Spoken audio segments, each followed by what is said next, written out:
ሰላም ዝሃበርኩም ተኸታተልትና ከመይ ጸኒሕኩም መንባር ቀስናይ ሰዓት እዚ ዜናታትን መግለጽን ሒዘ መጽአኩም ኣለኹ። መጀመርታ ግን ኣርእስተ ዜና ኤርትራ ወታደራት ኣብ መሬት ኢትዮጵያ ከም ዘለው ገሊጻ ንጹራት ሕቶታትን ገምጋማዊ ሓሳባትን ኣብ ታሕቲ ዝብል ኣርእስቲ ብማእከል ምርምርን ስነዳን ቅዱሳን ሃገራውያን ዝወፀ ሓድሽን እዋናውን መግለጺ ባይደን ትራምፕን ኣብ ጉዳይ ስደተኛታት ሓተት ዕቑባን ዘለዎም መርገጺታት ተገሊጹን ካልኦትን ዝብሉ ዜናታት ሒዝና መጽናኩም ኣለና። ሰናይ ምክትታል። ኤርትራ ወታደራት ኣብ መሬት ኢትዮጵያ ከም ዘለው ገሊጻ ሓይልታት ኤርትራ ኣብ ገለ ከባቢታት ኢትዮጵያ ኣለዉ ዝብል ጸብጻባት ሓሶት ምዃኑ ኤርትራ ብወግዒ ገሊጻ። ኤምባሲ ኤርትራ ኣብ ብሪጣንያ ብዘውፅአ መግለጺ ሰራዊት ኤርትራ ኣብ ገለ ከባቢታት ትግራይ ኣሎ ዝብል ጠቐነን ኤርትራ ግዳይ ንምግባር ብገለ ወገናት ዝተኣልመ ክብል ከሲሱ። ሰብ መዚ ትግራይን ገለ ወከልቲ ምዕራባውያን ሃገራትን ኣብቲ ንኽልተ ዓመት ዝቐጸለ ኩናት ትግራይ ዝተሳተፉ ሓይልታት ኤርትራ ካብ ሙሉእ ከባቢታት ትግራይ ተቐሊሎም ከም ዘይወፁ ክኸሱ ምጽንሖም ይፍለጥ። ካቢነ ግዝያዊ ምሕዳር ትግራይ ብረቡዕ ምሸት ኣብ ዘካየዱ ኣኼባ ኣብ መሬት ትግራይ ዘለዉ ዕጡቓት ኣምሓራን ሰራዊት ኤርትራን ካብ ትግራይ መሊኦም ክወፁ ተመዛበልቲ ወገናትና ናብ መረበቶም ተመሊሶም ስሩዕ ህይወት ምምራሕ ክኽእሉ ብሓፈሻ ስምምዕ ፕሪቶርያ መሊኡ ክትግበር ብምባል ኣብ ሓስቲ እቲ ስምምዕ ተረኦም ክጻወቱ ተማሕፂኑ ነይሩ። እንተኾነ ግን ሰራዊት ኤርትራ ኣብ ልዕላዊ መሬት እዩ ዘሎ ክብል እቲ ኤምባሲ ኣፍሊጡ ኣሎ። እዞም ክስታት እዚኣቶም ሓሰት يوم تراي زيكونس نتبع 13 ميادية 2002 ዝተዋህበ ውሳኔ ኮሚሽን ዶብ ኤርትራን ኢትዮጵያን ብምትሓስ ናስታት 2 ዓመታት ገቢጦም ዝጸንሐ ባድመን ካልኦት ልዑላዊ ግዝኣት ኤርትራ ዳግማይ ይግባእኒ ዝብል ዘይዋጽእ መርገጽ ህወሓት ዝድግፍ ክብል ነቒፉ። ኣብ ክፍለ ሐምለ 2023 መርሓ ህወሓት ዶክተር ደብረጽዮን ገብረ ሚካኤል ምስ ቢቢሲ ኣብ ዘካየዶ ቃለ መጠይቅ ጉዳይ ዶብ ናይ ኤርትራን ትግራይን ጉዳይ ኣይኮነን፣ ጉዳይ ዶብ ፌደራል መንግስቲ እዩ በዓል ዋና፣ ግን ኣብ መሬት ትግራይ ስለ ዘለው ካብ ትግራይ ክወጽ ኣለዎም ናይ ኣልጀርስ ይኹን ካልእ ሓሳብ ብሓይልኻ ዝተሓዝ ዝኾነ ነገር ከሎ ኣይክእልን እዩ ፌደራል ውን በዚ ዝኣምን ክብል ተዛሪቡ መንባሩ ይዝከር። ኤርትራ ን20 ዓመታት ኣብ ትሕቲ ምቁጽጻር ኢትዮጵያ ዝነበረ ብውሳኔ ኮሚሽን ዶብ ዝተዋህባ ባድመ ዝርከቦም ከባቢታት ኣብቲ ንኽልተ ዓመት ዝቐጸለ ኩናት ትግራይ ከም ዝተቆጻጸረቶም ይፍለጥ። እንተዘይኮይኑ ሰራዊት ኤርትራ ኣብ ልዕላዊ ግዝኣቱ እምበር ኣብ መሬት ኢትዮጵያ ህላወ ይብሉን ይብል እቲ ኤምባሲ። ኣብ ፈለማ ለካቲት ኤርትራ ንፈጻሚ ጉዳያት ኣባይ ብሪጣንያ በስመራ ብምጽዋዕ ንጉጉይ ክስታት ሃገሩ ዘለዋ ተቃውሞ ገሊጻ መንባራ ውን ይዝከር። ንጹራት ሕቶታትን ገምጋማዊ ሓሳባትን ኣብ ታሕቲ ዝብል ኣርእስቲ ብማእከል ምርምርን ስነዳን ቅዱሳን ሃገራውያን ዝወፀ ሓድሽን እዋናውን መግለጺ። ኣብ ዝሓለፈ ሰሙናት ሚድያታት ትግራይ ንሰላም ንስባኽ ዝብሉ ቐናታት ከጋውሓ ምቕናይን ትኹረት ረኺቡ ዘሎ ርእስቲ እዩ። ከም ዝፍለጥ ኣቐዲሙ ምክትል ኣቦ እምበር ህወሓት ኣቶ ጌታቸው ረዳ ምስ መንግስቲ ብልጽግና በኣዲስ ኣበባ ኣብ ዝገበሮ ዝርርብ ቀዳማይ ሚኒስትር ኢትዮጵያ ዶክተር አብይ ኣሕመድ ዓሊ ምስ ሻዕብያ ትሰርሑ ኣለኹም ብምባል ክስ ኣቕሪብልና ክብል ንሚድያታት ትግራይ ገሊጹ መንባሩ ይዝከር። ድሕሪ እዚ ኣብ ዝተፈላለዩ ሚድያታት ተስፋ ዝህቡ ግን ድማ መሊኦም ዘይጸረዩ ሓሳባት ክጋውሑ ተራእዮም። ኣብዚ ንሰላም ንስባኽ ዝብል ወግዒ ክልተ ኣማራጺታት ምህላዎም ኣይንስሕቶን ኢና። እቲ ቀዳማይ ስቕታ መሪጽካ ኩሉ ንግዜ ብምሃብ ምሕላፍ ክኸውን እንከሎ እቲ ኻልኣይ ድማ ንኹሉ ኣማራጺታት ፈቲሽካ ሓሳብ ምሃብ እዩ። ኤርትራውያን ኣብዚ ጉዳይ እዚ ኣዝዩ ንጹር ኣረኣእያ ይውንኑ። ቂም ሒዝካ ጸሎትን ቁም ነገር ሒዝካ ተረትን እቲ ሰላም ይህብ እቲ ፍታሕ ይህብ ምዃኑ ኣይስሕትዎን እዮም። በዳህትን ንጹራትን ሕቶታት ብምሕታት ጥራይ ነገራት ከም ዝጸርዩ ይኣምኑ። ንጹራት ሕቶታት ቀዳማይ ህወሓት ንሙሉእ ሰላም ዝተደለወት ሓይሊ ያኸብላ ዝኽእል ምንቅስቓሳት ኣብ ምግባር ዶ ትርከብ?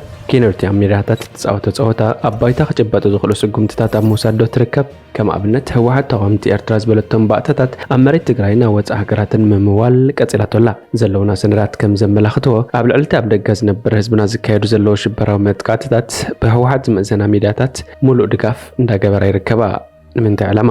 ካልኣይ ህወሓት ስምምዕ ፕሪቶርያ ብምሉኡ ንምትግባር ዝተደለወት ሓይሊ ያኸብላ ዝኽእል ምንቅስቓሳት ኣብ ምግባር ዶ ትርከብ? ከም ኣብነት ህወሓት ክሳብ ዛ ሰዓት እዚኣ ልዕሊ 270,000 ዕጡቕ ሓይሊ ኣብ 3 ማዕስከራት ቆላ ቴምቤን ኣቐሚጣላ። ንምንታይ ዕላማ እዩ እዚ ገዚፍ ሓይሊ ክሳብ ሕጂ ዕጥቁ ክፈትሕ ዘይተደለየ ዘሎ? እዚ ሓይሊ እዚ ኣብ መዓልቲ 4 ባኒ ሓደ ሰብ ይቕለብ እንተዳሃልዩ ኣብ ሓደ መዓልቲ 1,080,000 ባኒ ኣብዚ ዕጡቕ ሓይሊ ይሃልኽ ኣሎ ማለት እዩ። ኣብ መዓልቲ ልዕሊ 5,000 ኩንታል እኽሊ ኣብዚ ሓይሊ እዚ ምህላኹን ኩነታት ህዝቢ ትግራይ ኣብ ግምት ኣእቲኸን ከምዚ ዝኣመሰለ ሃልኪ ወድዓዊ ክኸውን ይኽእል ዶ? ፌደራል መንግስቲ ነዚ ሓይሊ ዝኽብትን ዘይምድላይኸ ንምንታይ ዕላማ ክኸውን ይኽእል? ክሳብ ሕጂ ዘለና ሓበሬታ መንግስቲ ፌደራል ልዕሊ 30,000 ኣልባሳት ወይ ሬንጀር ሰራዊት ፌደራል ናብዚ ሓይሊ ዘልኢኹ ኣሎ። ድሮውን ገለ ሓይልታት ዓቐን ጫማ እግሮም ተለኪዑ ይርከብ። ንምንታይ ዕላማ? ሳልሳይ ህወሓት ህዝቢ ትግራይን ማሕበረሰብ ዓለምን ንምግጋይ ክሳብ ዛ ሰዓት እዚኣ መሬት ትግራይ ኣብ ትሕቲ ሰራዊት ኤርትራ ኣሎ ዝብል ንስምምዕ ኣልጀርስን ብይን ፍርዲ ዶብን ዝጻረር ስነ መጎት ኣብ ምቕራብ ትርከብ። መሰረት ዘለና ሓበሬታ መሪሕነት ህዋስ ስታትስ ኮ ኣንተ ከይተፈጥረ ሰላም ክርከብ ኣይክእልን እዩ ዝብል ተሪር መርገፂ እዩ ዘለዎ። እዚ ማለት ባድመ ዘጠቃለለ ግዝኣታዊ መሬት ኤርትራ ናብ ትግራይ ይመለስ ምባሉ ምዃኑን ማንም ሰብ ኣይጠፍኦን እዩ። ኣብ መንበር ህወሓት ዶክተር ደብረጽዮን ገብረ ሚካኤል ኣብ ቢቢሲ ትግርኛ ኣብ ዝገበሮ ቃለ ምልልስ ብንጹር ባድመ ናብ ኢትዮጵያ ክትምለስ ኣለዋ ክብል ምዝራቡ ናይቲ ማለት ተዘክሮ እዩ።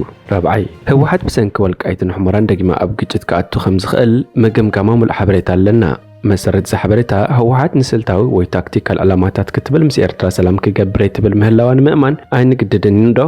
ህወሓት ነባሪ ሰላም ምስ መንግስቲ ኤርትራ ክዘራረብ ዝደሊ ዝብል ስነ ሞገት እንተሃልይዋ ንምንታይ ብቐጻለ ኣብ ልዕሊ ኤርትራ ክተቕርብ?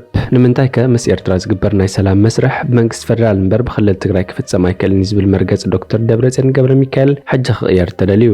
ሽምጢ ሰበይትኻ እንዳሓዘ ምውዛይ ዶ ይኮነን ንትወግዒ? ነዞም ሕቶታት ምስ እንምለስ ወግዒ ሰላም ካድራት ህወሓት ርሑቕ ከይዱ ዝምርዖ ሓደው ከታልል ሓደው ክታልል ምዃኑ ነፂሩ ይወፅእ። ሕጂ እውን ህዝቢ ኤርትራ ንሰላም ዘለዎ ጽኑዕ መርገፂ ኣብ ትሕቲ ዝኾነ ይኹን ህሞት ኣብ ዋጋዕ ዕዳጋ ዝኣቱ ይኮነን። ንስለ ፖለቲካዊ ኣላጫጭን ኣቃጫጭን ዝግበሩ ዘለው ሚድያ ፀወታ ግን ኣብ ባይታ ወድዓውነት ክረኽቡ ስለ ዘይክእሉ ህወሓትን ሚድያታት ትግራይን ኣብ ዘናብ ላዕሊ ተቐሚጠን ዘለዋ ነጥብታት ንህዝቢ ትግራይ ንጹርነት ብዝፈጥር መልሲ ክህቡ ይግባእ። مزمت بريزيدنت أمريكا أمريكا تتحيزو ناي بايدن ترامبن أب قداي سلطنياتن حتى تأوبان زلو مرغتي تغليزو جو بايدن بريزيدنت مسكونه نتصنع بوليسات إميغريشن دونالد ترامب كقللون سبعوا أجاباب كختلن قالاتي نيرو ولكن مقاير بوليسات كللو تتاتن تجبره جو بايدن سرعة إميغريشن تهاجرن محياش تجبره زلو سفيه سارتات بتنبدو بأمريكا المكسيكون زمت زلو أزيو بزح زلو قطر سدتنياتات تبلاش له قداي سدتنياتات مستر بايدن عب بوليتيكا حمام رأس خوينو يزلو بوليتيكا وسقاتون مغناتو لعلق للتسيسو أمريكاوين نتابدو بسجبره زلو تحاسس سدتنياتات كم زي قبلوه قليص مالو قدمي زنبرن أبحدار بزكاد مرجعنا وايت هاوس تملس نقاط زوجاي زلون ترامبن أبز حج زقبر زلو بريزيدنت أو غوسكاس نتتفتيرو زلو زي عقبت يبلغ زلو زلو يمثل مستر بايدن نابت مستر ترامب أب سلطان كله زوسرو أقرارباتات كغرب تجدد له حدا بحدا نرأيهم حتى بوليتيكا وأغبا مسرت اللو حقي زغنا بأمريكا زأتو ساعتنيا أو بخات تتخليو كلتيوم محدرات بايدن ترامبن كن بزحنا يتوم نزدلب زغربو بسنك كوفيدن كال نناي رأسهم بوليستات كقوات روفتينا ميم مستر بايدن أبتعود زعر وايت هاوس أنصارتي مستر ترامب زقبر غيد بتخ بوليستات أوبا بفلاي دمانتي سدتنياتات كد من أبدو بأمريكا مبزح مجمريان تزيام الكتام أو باقي حتى زخل كالغوسكاس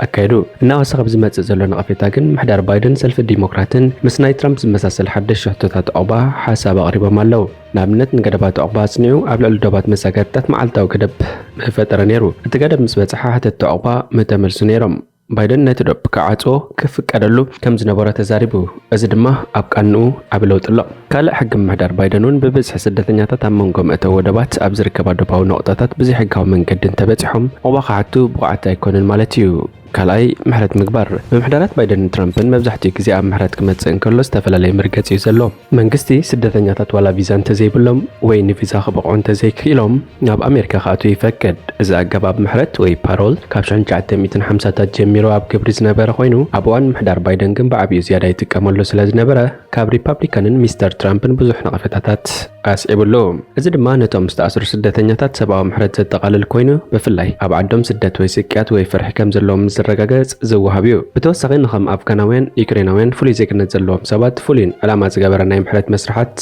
الله أورحي كسب 13 سدتنياتات مسرت تنغباوين فنزويلاوين نيكاراغاويان دك هايتن زملكت مدب حقا من قدنا بأمريكا خاتو يخول يوم أزدما كابجلا ريبابليكان زمرح كزاتات كسابق كيسو زي حقا ودمايو أتيس تسرز أما مدب نظم مدبات أبوت أم هلاومن نتوم سبعو دليت زلهم محرت مفقدا نيرو بسفح كن نعتقاقمو مقدبو نيروز بالمركز يزلوه مسقواك بريزيدنت بايدن سلطان بزح زلوان كام محدار مستر ترامب بالنايك أنان بوليسن لو تسلز نبرا كوزرخب أمريكا زقوق سبات ببزح واسيهو بتوسعي من محدار بايدن أوشت هاجر أمريكا زكاد زنبرا مأسرتن مسقواقن سدتنياتات نمقراس قلت في منقص بمكياد كاب أسرر رحم محدار ترامب رح أقزبلي نيرو كام جمارت محدار جميرو كوتر مسقواق بقات سألنا وسخي متس كام زلو كيلاتاتي جالس اللو أزغنا بأمريكا موسخة تقابابرا زي كونس بزلع على قطرنا بدو بزمتو سوات كام زخونا يزاربو أزر ما أمونغو خلتيو محدارات والسانف للي كوينو تنحيو التخفتات كن قرب الناس أبايا كخايدي خاليو مستر بايدن أبقرب أوان نزمتو بفلاي دمانتهم نعوبة بقعات زي كون سوات مسوكاك نمكالت أفيه كن كام زلو ينكر منادق دوب منادق دوب دونالد ترامب بريزيدنت مسكون زفرملو بوليسي خوينو مستر بايدن يخون حيالو ديمقراط بتر تقايمو بايدن سلطان كحزن كالو كال منطق كيهانس قال مئتاو زذكريوم ابتكمت ግን مستر بايدن محدارو ابتخصاص حدش هنصت منطق دوب دحر مواجو كاب ريبابليكانن ديمقراطن تقاومو ገጢሞ ኣብቲ ውሕድ ህዝቢ ዘለዎ ክፋል ጎላጉል ሪዮ ግራንዴ ኣስታት 20 ማይልስ ንውሓት መከላኸሊታት ከነፂዩ ሚስተር ባይደን ሚስተር ትራምፕ ፕሬዚደንት ኣብ ዝነበረሉ እዋን ነቲ ህንፀት ዝኸውን ባጀት ስለ ዝተፈረመ ኣማራፂ ከም ዘይነበሮ ገሊጹ ነቲ ገንዘብ ዳግማይ ክረአ ናብ ካልእ ክቕየርን ከእምኖም ፈቲነ ኣይገበሩን ኣነ ድማ ደው ከብሎ ይክእልኒ ካብ ሽዑ ጀሚሩ ብዛዕባ ተወሳኺ መሰናኽላት ካብ መምሕዳር ባይደን ዝወፀ መግለፂ የለን ትራምፕ ብወገኑ ኣብ መላእ ኣሜሪካ ብዝካየድ ሰልፍታት ጎስጓስ መናድቕ ዶባት ንምህናፅ ምጉስጓሱ ቀፂሉ ኣሎ ب27 ለካቲት ብዩኒቨርሲቲ ሞንማውስ ዝተዘርግሐ ዳህሳስ ከም ዘመልክቶ መብዛሕትኦም ኣሜሪካውያን ንመንደቕ ዶብ ይድግፉ 53% ካብቶም መልሲ ዝሃቡ ድማ ንህንፀት እቲ መንደቕ ከም ዝድግፉ ገሊፆም እምባርከስ خبركم ተኸታተልትና ናይ ሰዓት እዚ ዜናዊ መሰናዶ ናብዚ ፍጽም ሓደሽ ዜናታት ምክትታል ሰብስክራይብ ሼር ላይክ ኮሜንት ምግባር ኣይትረስዑ ሰላም